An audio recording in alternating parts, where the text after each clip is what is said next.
Buenos días, ya casi buenas tardes a todos. Pues bueno, tengo el reto de poder en poco tiempo compartirles todo lo que va a ser básico para ese primer momento de emprendimiento. Gracias, Alex, por tu presentación y pues vamos a empezar. Permítanme.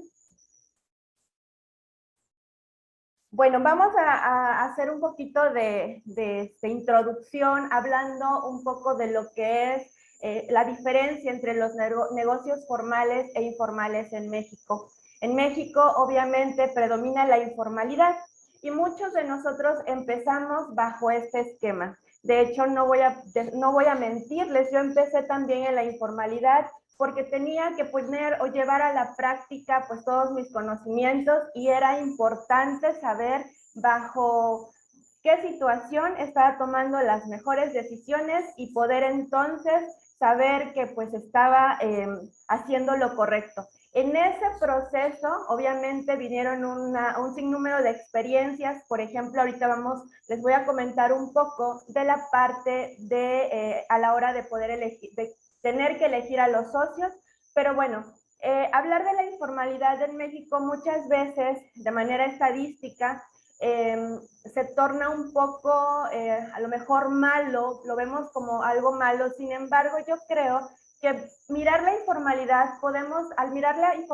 podemos darnos cuenta de esta gran capacidad que tenemos como mexicanos para innovar y para no quedarnos en casa, digamos, esperando a que pues alguien venga y nos rescate. Es esas ganas que tiene el mexicano de poder llevar un sustento a su familia, esas ganas de poder generar de una u otra forma un ingreso. Que de aquí entonces vemos un área de oportunidad, como lo decía Joseph, para poder entender en qué momento podemos crear cierta innovación y esto llevarlo después a la formalidad. Entonces, creo que a nivel general el gobierno tendría que prestar atención a esto y crear alternativas, porque pareciera que lo estamos satanizando y creo que ahí está el inicio de todos, digamos, de que el hecho de que los emprendimientos y que los negocios empiecen a prosperar y a mejorar lo que es la economía del país. Yo siempre digo, si vas a iniciar y tienes una idea clara, prácticamente si iniciamos en el mundo del emprendimiento es porque no somos empresarios y estamos en este proceso de serlo. Y creo que una de las ventajas de ICONTA es el poder capacitarte para que tomes por lo menos conciencia de aquello a lo que te vas a enfrentar en la parte legal, en la parte fiscal y financiera, pero sobre todo para que nos demos cuenta de que solos no lo podemos hacer y necesitamos de la asesoría de los expertos. Entonces, la idea que tengamos es necesario poder acercarnos al especialista para ir detallando y que en un futuro posiblemente desarrollemos nuestro plan de negocios y esto sea escalable. No nos quedemos solamente en la parte de micronegocios. Por otro lado, vemos la formalidad en las empresas y a lo mejor uno de los grandes logros que logra la formalidad es la forma en que se va a proteger al trabajador. Pues sí, cuando iniciamos de manera informal, prácticamente el trabajador es quien paga los platos rotos. Pero bueno, de primera instancia se reconoce esa inquietud del emprendedor por querer crear algo nuevo y siempre con miras a después, ya una vez que se vaya obteniendo ciertos beneficios dentro del negocio, pues obviamente buscar oportunidades para sus trabajadores y para los integrantes de la sociedad si se diera el caso. Entonces, dentro de la formalidad se pretende que aquí se le entregue, por ejemplo, seguridad social al trabajador y bueno, pues contribuir al gasto público, que es una de las obligaciones que tenemos como mexicanos. Existe la pregunta de, bueno, ¿en qué momento yo puedo llegar o tengo la obligación de contribuir, de pagar impuestos? Pues prácticamente desde el momento en que tú estés generando un ingreso dentro de nuestro país, tú ya en ese momento presta atención porque ya estás teniendo una obligación que habría que ver tu actividad para analizar, que es algo de lo que les voy a comentar ahorita, pero prácticamente con base a eso, con base a tu actividad económica, podemos identificar cómo es que tú vas a contribuir dentro de México. Y bueno, prácticamente hablando de los impuestos o de contribuir, que es esto, ¿no? Es el pago de los impuestos, pero ¿qué son? ¿O qué nos obliga? Bueno, prácticamente tenemos como mexicanos, desde el momento en que percibimos el ingreso, y tomes en cuenta que puede ser como trabajador o como dueño de negocio, porque también como trabajadores llegamos a pagar impuestos, pues bueno, los más conocidos vamos a encontrar el ISR, el IVA, el IEPS, y obviamente anteriormente en unas transmisiones en vivo vimos con el contador Ernesto una parte de lo que son los impuestos estatales, que más adelante nos va a hablar al respecto, y también la existencia de cuota obrero patronales.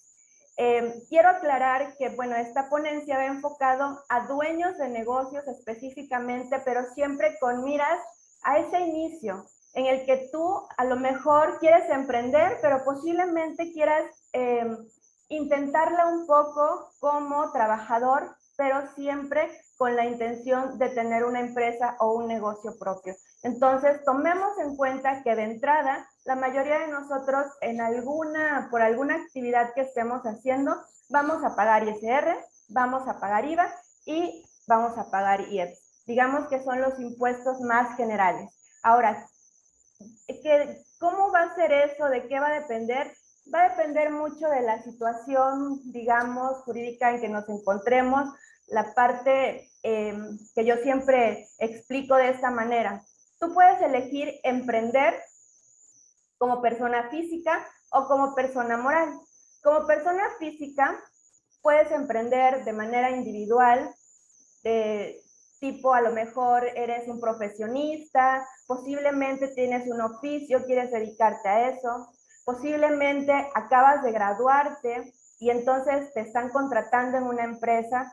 Prácticamente ahí se da, digamos, esa naturaleza de estar tú como persona física, y para que tengas esta, digamos, esta obligación para contribuir o para que nazca en ti, tendrás entonces que darte de alta en Hacienda.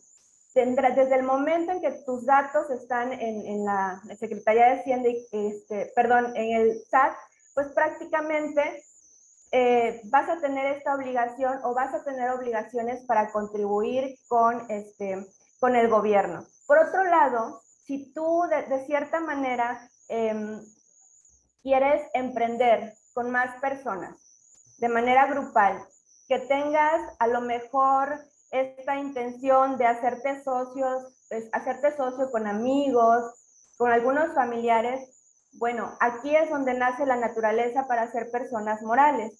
Yo sí te recomiendo mucho, cuando estamos en esta primera fase, analizar quiénes van a ser las personas que te van a acompañar en este proceso, porque muchas veces nos saltamos y no empezamos, digamos, siendo personas físicas.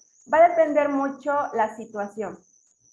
En alguna ocasión pudieras tú decidir ser persona moral, pero porque en la persona, a lo mejor tu posible cliente, a lo mejor hay un proyecto en donde se te esté exigiendo, pero tampoco es una decisión en donde tienes que tomarla al la y se va, por decirlo así. Tienes que elegir ciertas condiciones, porque si tu negocio no funciona, o si prácticamente tú estás eligiendo ser persona moral, iniciar bajo esta agrupación con amigos o familiares, pero no los conoces, no hay ninguna planeación y no toman en cuenta, de hecho, ciertas cláusulas dentro del contrato que lleguen a establecer ante un notario, pues prácticamente puede generar un alto costo.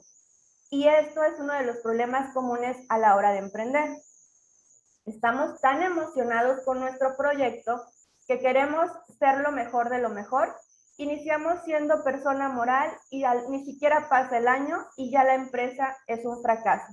Entonces, cuando llegamos al fracaso, creo que nadie regresa a ver pues todas las consecuencias que quedaron, ni siquiera se ocupan de las declaraciones, todo lo que queda pendiente siendo personas morales. y mucho menos van a correr con los costos que implica el liquidar a una persona moral. O sea, ni siquiera piensan en el momento de constituirse todos los gastos que esto trae consigo al momento que a lo mejor esto no funcione y tenga que desaparecer la persona moral. Entonces, un proceso de liquidación es costoso y es tardado. Por otro lado, digamos que hay pasos, yo siempre lo explico como si fuera la parte del nivel educativo, donde empezamos como la primaria, a lo mejor preescolar, primaria, secundaria, preparatoria. O sea, hay pasos, hay ciertos regímenes que nos permiten ir experimentando a nosotros. Si ustedes me dijeran de entrada, yo quiero ser persona moral, o más bien la pregunta fuera, ¿puedo ser persona moral al inicio? Creo que eso requiere un análisis.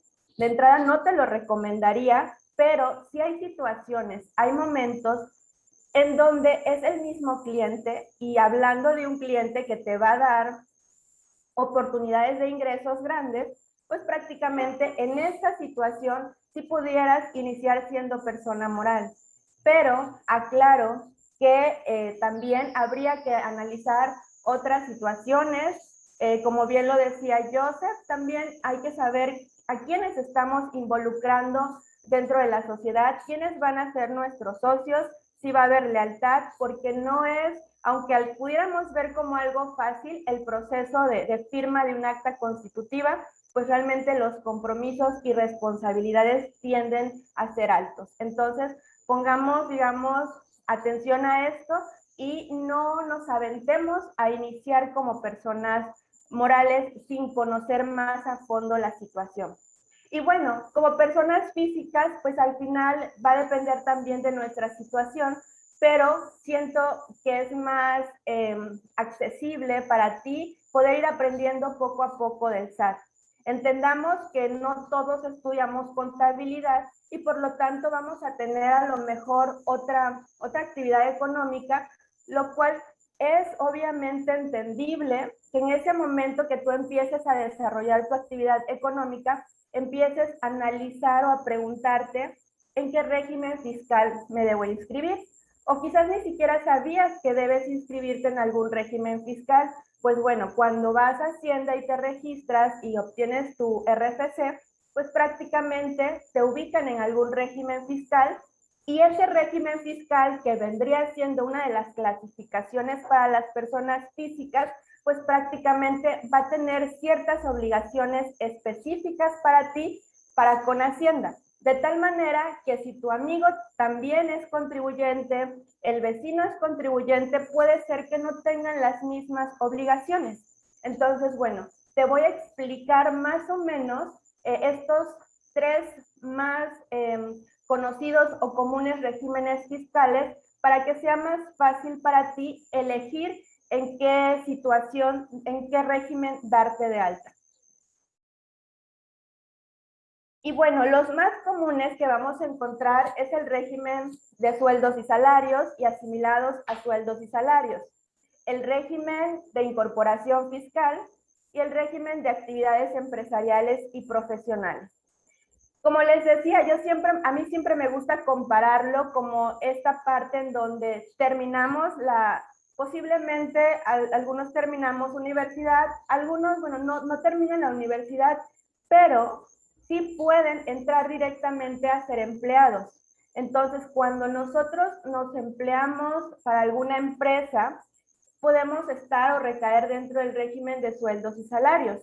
Posiblemente, si nos es difícil entender esta situación, basta con que tú analices si estás percibiendo alguna seguridad social, si cuentas con servicio del IMSS, del Infonavit, o estás en el ISSSTE, FOBISSSTE. Al final, puede ser que pasa mucho que cuando te preguntan si tienes Afore, pues también desconocemos, pero bueno, basta con saber que somos trabajadores y que hay una nómina de por medio y que además estoy teniendo derecho a la seguridad social, para que tú puedas saber que posiblemente estás en el régimen de sueldos y salarios. ¿Y por qué digo posiblemente? Porque es obligación del patrón, obviamente, en algunos casos inscribirte, pero posiblemente tú ya tengas un historial y en esta situación pues prácticamente solamente tendrás que compartir tu RFC. Entonces, que de aquí también viene una serie de problemas porque desde el momento en que ustedes sepan que ya van a estar en este régimen, pues ya de una vez hay que ir trabajando para ver en qué situación, o si estoy en una situación correcta, para yo poder tramitar a lo mejor una devolución de impuestos.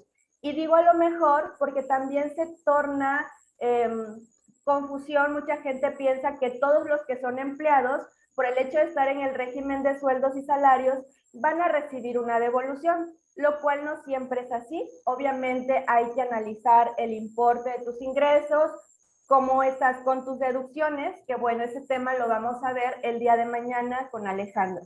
Entonces, esa es la primera instancia, por decirlo así, como trabajador, te empleas y bueno, pasa que te inscribes, que estás en el régimen de sueldos y salarios. Pero también tenemos otra modalidad, hablando dentro del mismo régimen, pero vamos a encontrar los asimilados.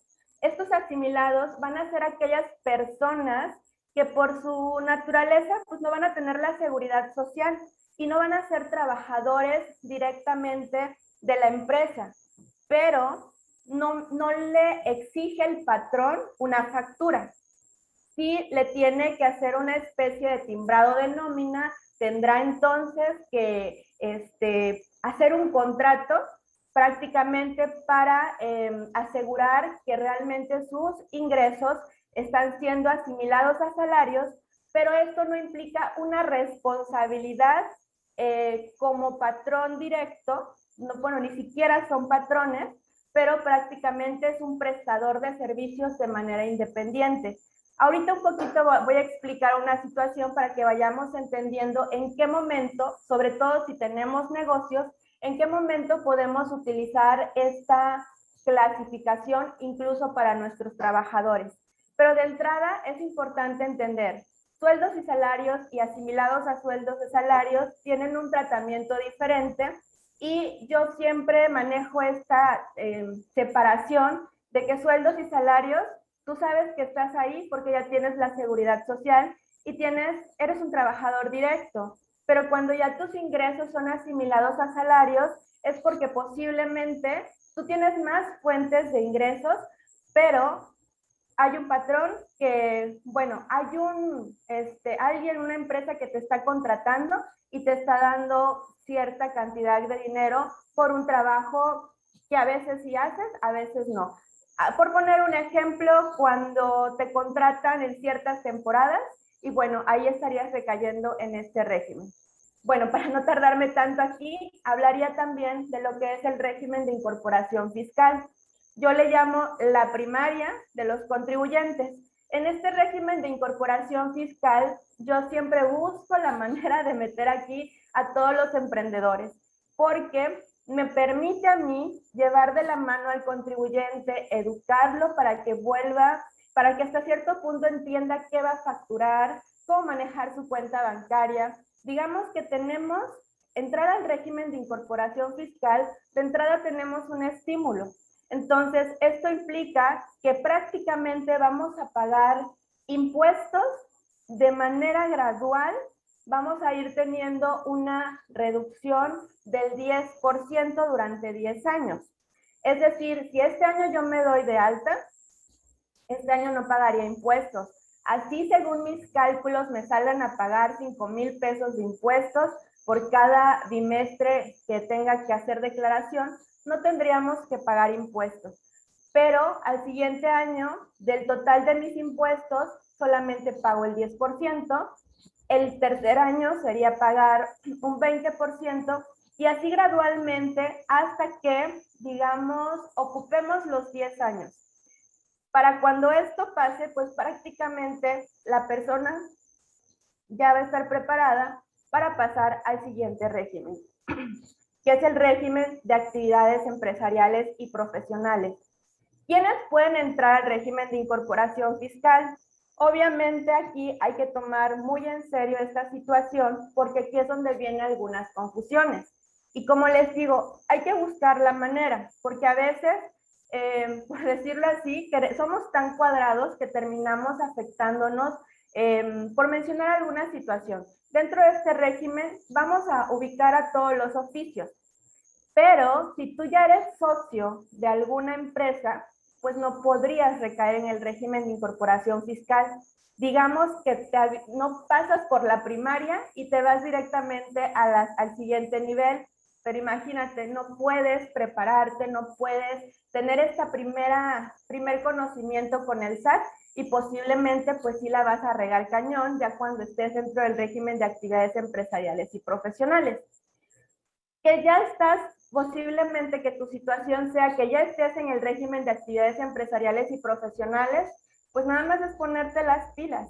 O sea, sí es más complicado para un contribuyente que apenas empieza a empaparse de esto, pero también implica mayor compromiso, mayor disciplina, pero tampoco significa que ya el mundo está perdido. Obviamente, creo que parte de la asesoría nos lleva a que podamos tomar una mejor decisión a la hora de emprender y podamos pasar, digamos, de manera gradual por cada uno de estos niveles.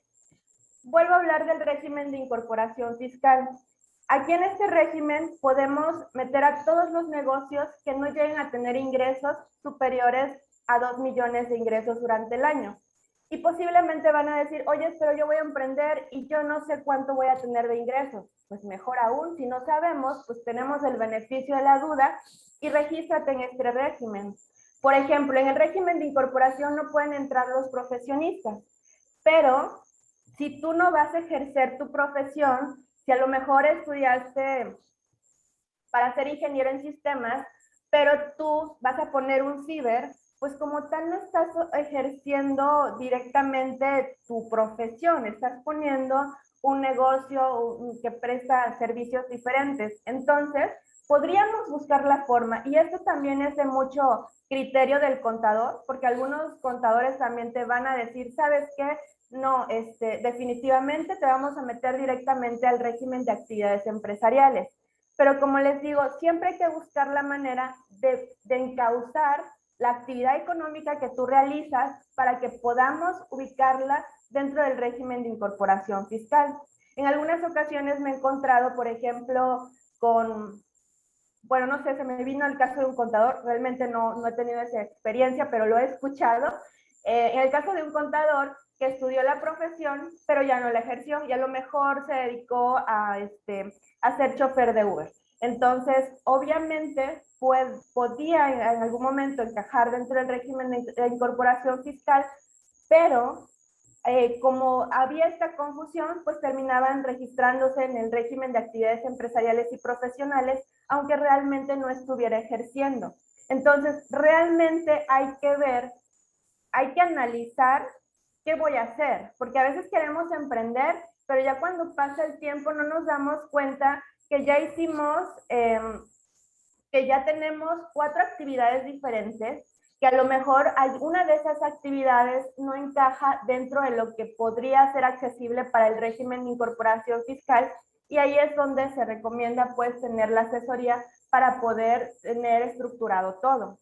Otra de las ventajas del régimen de incorporación fiscal es que si tú te estás dando de alta como, pues eres persona física, puedes tener, autoasegurarte, por decirlo así, puedes tener tu propio servicio de seguridad social, puedes incluso tramitar un crédito Infonavit, puedes tener reducción en el pago de las cuotas al IMSS, al Infonavit, puedes también, no tienes que hacer declaración anual, tus declaraciones son bimestrales. Entonces, en una ocasión hablamos de también el manejo de los depósitos en efectivo. Entonces, hablando de los gastos, en un régimen de incorporación fiscal tenemos permitido a pagar en efectivo montos hasta 5,000 pesos. Cuando en un régimen de actividad empresarial o siendo persona moral, los límites son hasta 2,000, con IVA incluido. Entonces, hay muchísimas facilidades, obviamente, pero todo se tiene que ir acoplando a tu situación para que tengas, digamos, un trajecito a la medida de todo lo que el régimen te permite. Hablando del régimen de actividades empresariales y profesionales, pues sí hay una tarifa y se dice que la tasa o el porcentaje más alto que tienes que pagar es el 35%. Sin embargo, también yo soy un poquito en contra de esas ideas que te hacen, que luego algunos contadores te dicen, bueno, es que vas a pagar 35% de ISR como persona física, más el 16% de IVA, más quién sabe qué otro impuesto dependerá de tu actividad. Y luego asustamos como diciendo, vas a pagar el 60% de impuestos. Obviamente eso lo pagarías si tus ingresos fueran demasiado elevados y si no llevaras una contabilidad o un control de tus ingresos, tanto en tu cuenta bancaria como de la parte de la facturación.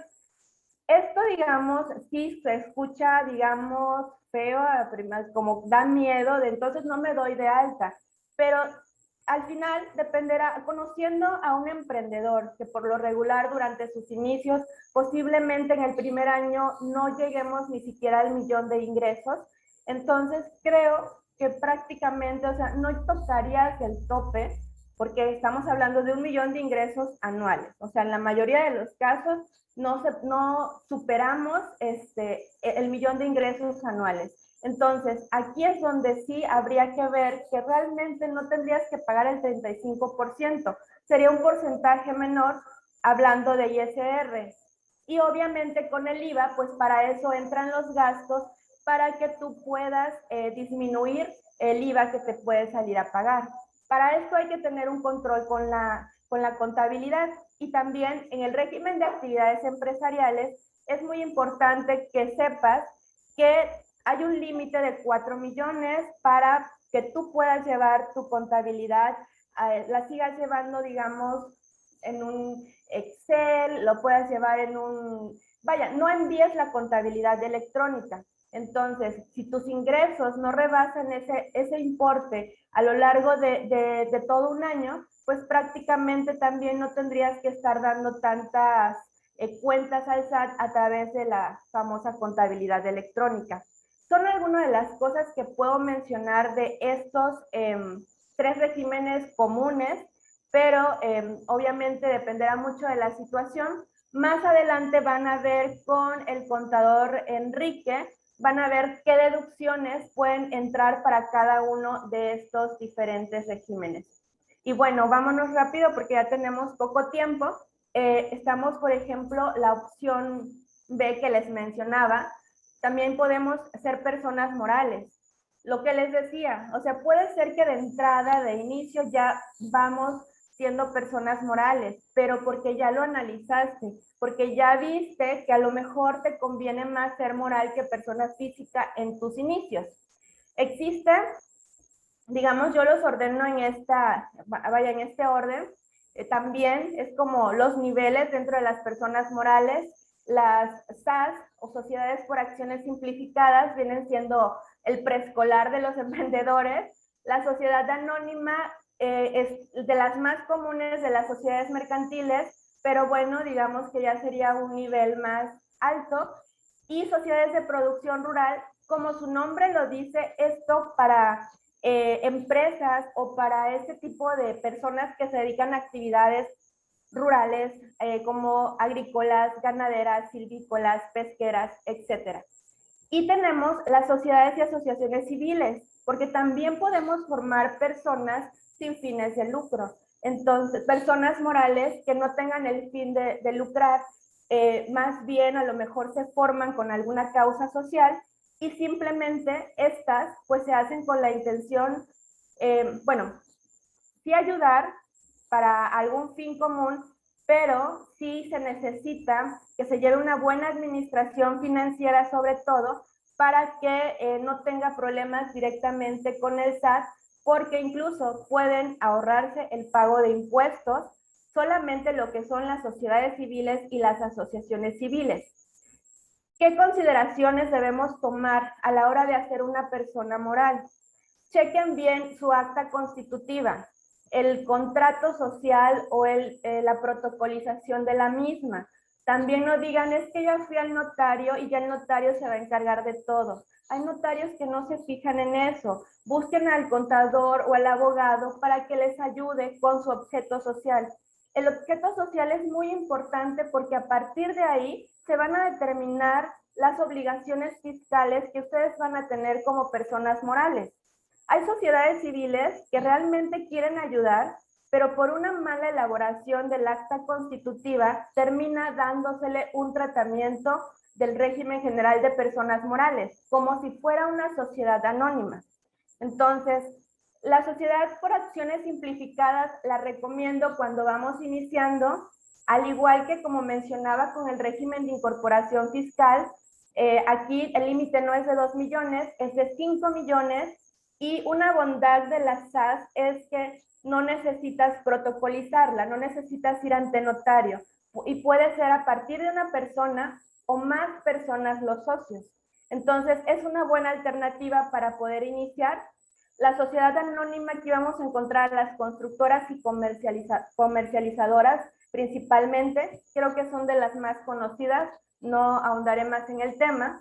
La sociedad de producción rural, ojo, si tú te estás dedicando a una actividad agrícola, chequemos bien los estatutos, fíjate bien el objeto social, porque tienen muchos beneficios fiscales, una sociedad de producción rural. O sea, puedes tener millones de ingresos y no pagar impuestos, pero hay que hacerlo conforme a la ley. Una sociedad civil y una asociación civil, como les decía, tenemos que buscar bien la elaboración de esta sociedad, porque si no, de nada sirve tanto rollo, tanto que yo quiera ser la mejor asociación que voy a ayudar a ciertas personas, voy a recibir donativos y posiblemente los voy a hacer ciertos eventos para un fin común, pero no tienen nada de, digamos, no sería ventajoso que lo hicieras de mala manera si vas a terminar tributando como si fueras una SA. Entonces, bueno, a grandes rasgos les puedo compartir esto, y ya para finalizar, les voy a dar tips como emprendedores, que son los problemas más comunes que he visto en mis clientes, y quiero obviamente compartirlos así de manera rápida para que ustedes para que no les pase. La cuenta bancaria fiscal, no importa el tipo de cuenta. Normalmente se recomendaba una cuenta empresarial, una cuenta pyme, y pues sí, tenía ciertos beneficios, pero ¿qué crees? Como emprendedor te genera comisiones, te genera anualidad en algunas ocasiones. En fin, si no te conviene, puedes utilizar una cuenta de ahorro, pero recuerda que cualquier tipo de cuenta que te venda tu banco, cuando la usas para tu negocio, va a ser la cuenta fiscal. Y pues ya hablábamos hace un par de días del manejo de los depósitos en efectivo. Debes de llevar un control de lo mismo. Entonces, lleva un registro en Excel, en una libreta, en un sistema que te permita identificar de qué procedencia es ese depósito.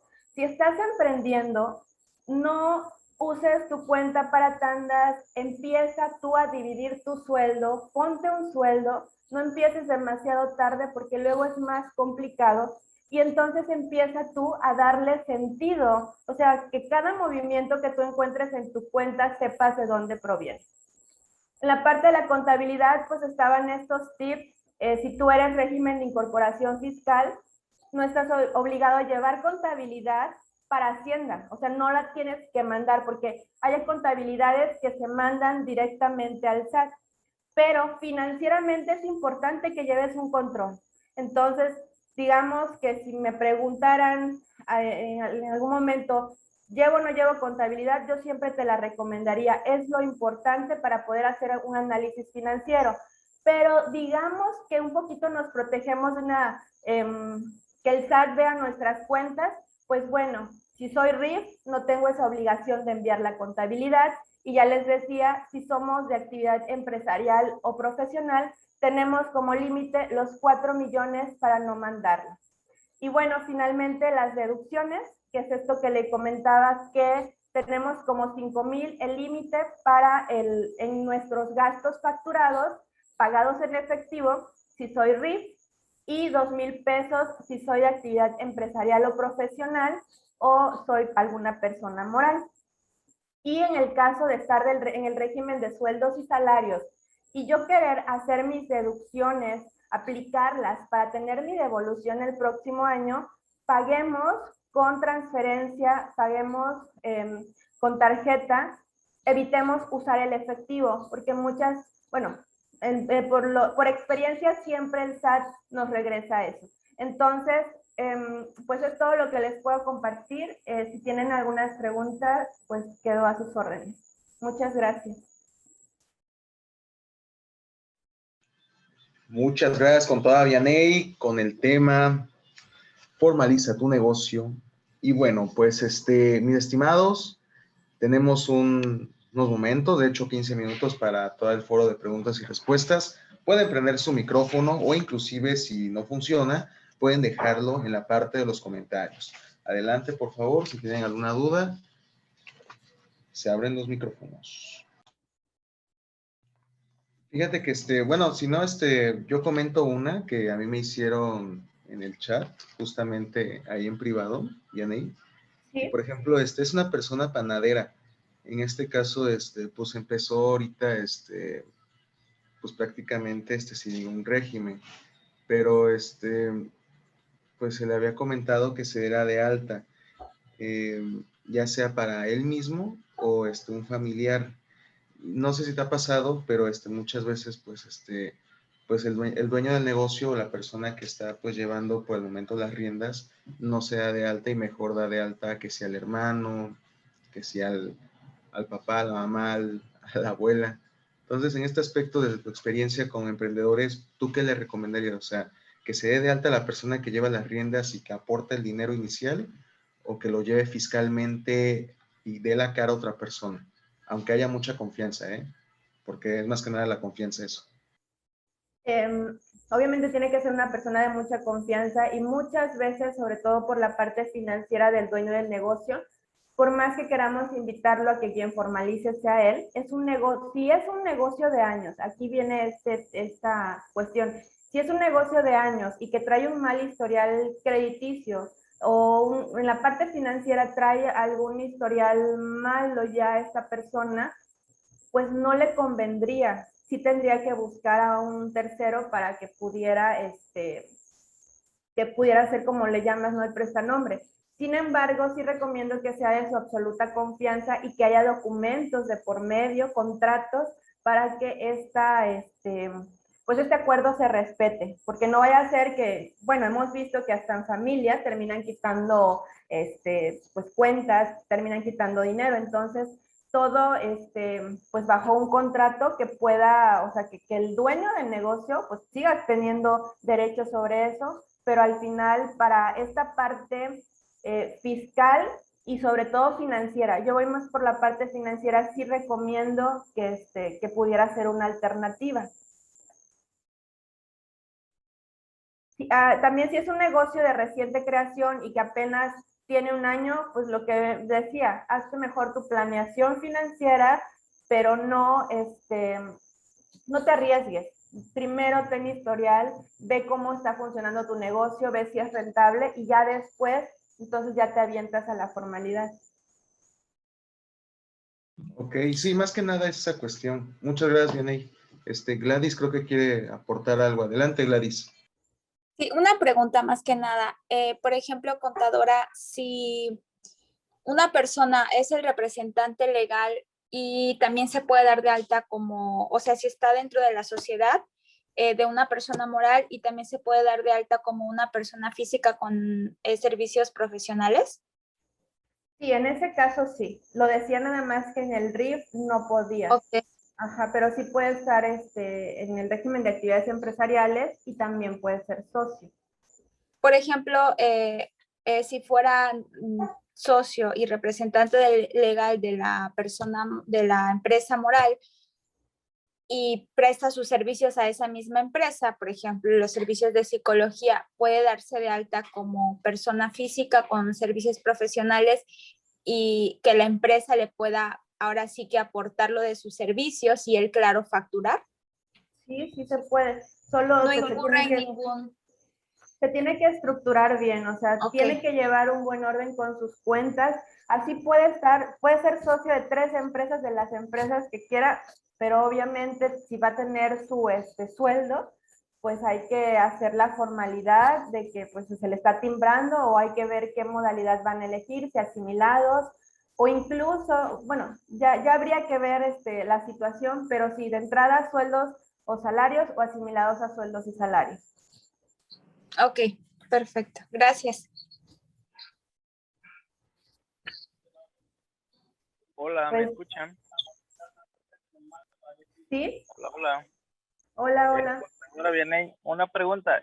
A mí me llamó la atención cuando habló de la SAS. Sí. Creo que es Sociedad de Acciones Simplificadas, si no estoy mal. Mi pregunta sería, realmente yo no estoy empapado de ese tema de la SAS. Mi pregunta sería, como usted lo dijo, como no se protocoliza, perdón, la sociedad ante un notario, ¿cómo es el tema del trámite de la obtención del RFC? ¿Sería en el SAT? Porque, o más bien, el RFC sí saldría con un nombre de la sociedad. No sé si me explico. Por ejemplo, para obtener si quiero poner yo, ¿no? Por ejemplo, mi empresa o algún cliente X a su empresa, ahorita que hablaban de una panadería Juan, y va a ser una SAS, por decir un ejemplo, el RFC, para obtener el RFC de la empresa, de la panadería como tal, se hace en el SAT sin necesidad de tener el notario, o para tener el RFC como tal, si hay que protocolizarlo. No, sí se tiene que ir al SAT, tendrás que ir al SAT para que te puedan entregar tu RFC. Pero bueno, ya ahí va a depender. Por ejemplo, yo en mi experiencia siempre con mis clientes evito no recomendar la SAS. Sin embargo, hoy en día se utiliza más por la facilidad, y porque no siempre tenemos esta parte de la parte financiera, ¿no? Sin embargo, las experiencias que yo he tenido, sí, algunas instituciones te rechazan por la falta de la protocolización. Pero de hecho, en una charla que tenía con algún contador me decía que pues obviamente si llevamos fundamentos legales y exigimos nuestro derecho, pues realmente sí nos pueden hacer caso, digamos. Entonces, pues igual como en algunas cosas que hemos hecho ante el SAT con alguna promoción fiscal, pues simplemente tener el documento con los fundamentos legales, y que también hay que aclarar a la gente que eso, o sea, tener fundamentos para poder defender el caso. Entonces, cuando vayamos ya sea con un banco o con el SAT, pues obviamente hay que llevar todo esto claro para no meternos en problemas, pero sí lo tienes que hacer, tienes que sacar tu RFC ante el SAT. Ok, sí, entendí. Le comento que están escribiendo en los comentarios, por si puede por ahí. Claro que sí. De hecho, aquí están algunas preguntas. Gracias. Sí, gracias. Dice, a ver. Si gusta, le doy lectura. ¿La respondes, Vianey? Sí. De acuerdo, para que igual nada más nos enfoquemos en las preguntas. Mira, Karen Laureano Hernández dice, si tengo varias fuentes de ingreso de diferentes micronegocios, ¿es conveniente solo tener una cuenta bancaria fiscal donde lleguen los depósitos? Es una pregunta. O sea, si tengo varias fuentes de ingreso, ¿solo una cuenta fiscal? Depende mucho de los montos de cada fuente de ingreso. Si hablamos de montos pequeños, con que lleves una contabilidad que te permita tener en orden todo esto, obviamente una sola cuenta. Pero de nada sirve que lleves un desorden en una cuenta bancaria. Entonces, si para ti también es más fácil, vamos a suponer una panadería, tengo la bisutería, tengo un restaurante, pues a lo mejor ahí para ti ya es conveniente separar estos ingresos para un mejor orden, porque al final el contador lo único que va a hacer a la hora de informar al SAT, pues es ya identificar de dónde proceden y hacer la declaración de manera correcta. Entonces, para ti es prácticamente, la respuesta sería, dependerá del monto de tus ingresos y que para ti te permita llevar un mejor control de esto. Excelente, muchas gracias, contadora. A ver, tenemos más de González Chávez Eduardo. Si está en planes de poner una farmacia, puede ser RIF o actividad empresarial o profesional. Una farmacia pudiera entrar en RIF. Y como les decía, si podemos pasar por la primaria, pues pasemos por la primaria antes de entrar a la secundaria. Entonces, busquemos todas las ventajas para poder estar en el RIF, y ya posiblemente haya algo, por ejemplo, si tú vas a poner la farmacia, pero tú ya estás inscrito en actividad empresarial y profesional, pues ni modo, ya no puede ser RIF. O sea, hay ciertas limitantes también. Hay que revisar la situación fiscal de nosotros, porque a veces no sabemos y ya nos registró alguien diferente, hicieron mal uso de nuestra cuenta, de nuestro RFC. Entonces, por eso yo siempre recomiendo, no importa quién seas, qué estés haciendo, ve al SAT, tramita tu firma electrónica, aunque te quedes sin obligaciones, pero ya sí sabes tu estatus y tú puedes estar revisando en tu plataforma del SAT. Muchas gracias, contadora. Tenemos otra pregunta de Sara y nuevamente Karen. Por ejemplo, está aunado a si tengo varios depósitos de varias fuentes de ingreso, varios negocios, ¿puedo estar en el RIF? Por ejemplo, si manejo varias actividades mientras yo declare. Esta es la pregunta de Sara, por ejemplo. Si tienes varias actividades y mientras tus ingresos, las sumas anuales no rebasen los 2 millones, sí puedes seguir en el RIF.